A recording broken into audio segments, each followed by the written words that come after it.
are back on an incredible show today. It's really a lot of fun. Even during the break, we're talking about Death Matters. Third part of the Death Matters seminar. First part was corpus body. Yes. Second part, spiritual. Look, we're actually listening. Wow, you are. Right? And then the third part. The third part is legal.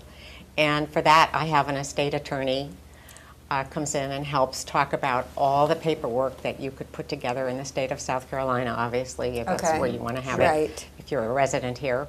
If you're not, you know, how you would go about getting your estate set up.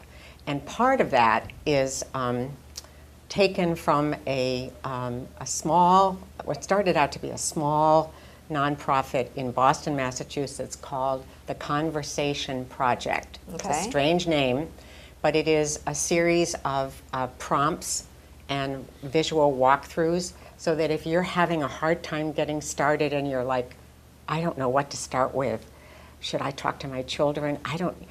This Conversation Project is a wonderful prompt, and it's part of the seminar. Okay. Walks them through. Yes, it's a walk step through. No. Okay. Pen. She's the whole show. I'm sorry, I bring have your to own make pen. notes. I'm sorry. Okay, it's conversationproject.com, .org, excuse me, .org. Sorry. Yeah. You just keep the pen there. And Allie, a lot of people do not, they're not prepared for this. Is that correct? They're not. First of all, they're not prepared to talk about death, and it's something that even in their 70s, like I am, they're just not. And they go to funerals, and they go visit people who are ill, and when they walk away, it's like they shut the door.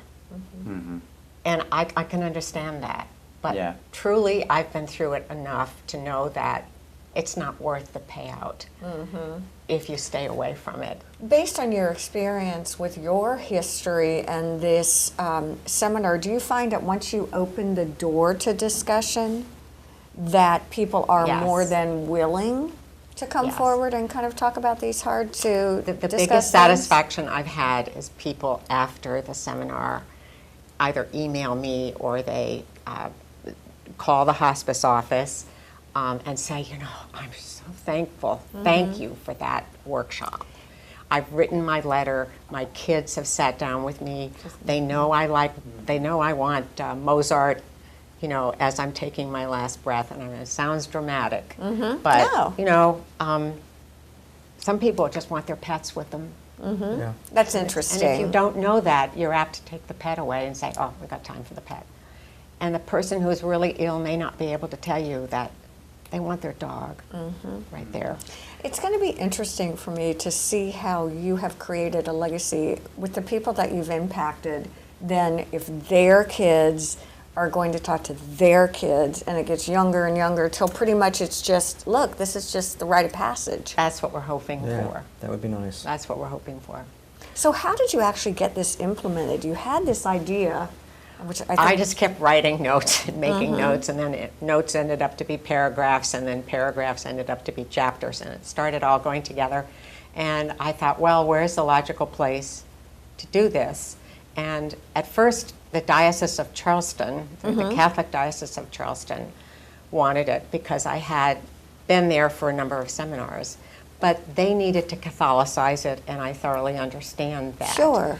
And that wasn't where I wanted to start. Okay. So I turned to hospice, my hospice, and they said, wonderful, will you run it, will you do it? So they helped me, so they sponsor it now. So Are there dates? Do you do this a couple of times a year, no, once a year? we're How hoping we to do that. We're Okay. hoping to do 2 this fall, Okay. and then maybe 2 in the spring. So we probably get 3 to 4 a year. Who are you hoping to get in to the seminar? Who would you like to see come to the seminar? Anyone who's hoping to get comfortable with their mortality and probably isn't right now. That's probably the person that needs it the most. But truly, even though I can sit here and talk about it, I need all this stuff too. Oh, sure. And that goes We all to Neil, of being a social worker and dealing with folks. I mean, people you deal with every day would be an audience. Absolutely, and a lot of families. You were talking about it earlier. how we don't really talk about death.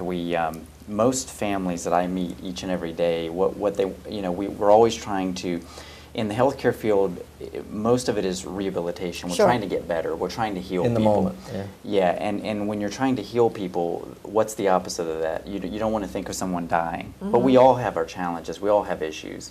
So what we have to do is we have to become more accepting that death is just part of the life cycle. You had said it earlier before we started the show, but that is not really how we approach it.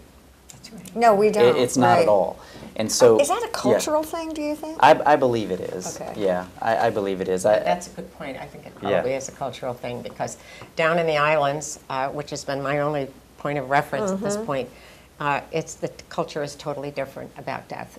Death is very natural, takes place in the house.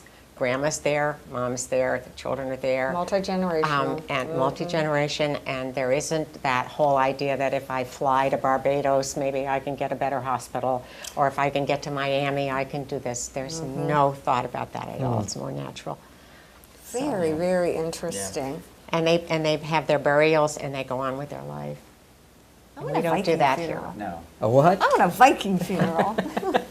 That's interesting. Right? That's awesome. But it is kind of, when you start to open the door, I'm like, just thinking about it from what you've said. I think that the biggest pleasure that I've had has been that people have expressed relief. Oh, interesting. Relief about the whole idea. Relief, something to grab onto that starts them, and so there's this flow of relief. And the aspect of forgiveness rises right up to the surface. And once people start forgiving and receiving forgiveness, it takes so much stuff away, I can't tell you. Exactly. Yeah. We're going to take a quick break. We'll be right back and continue this wonderful conversation. Stay with us, please.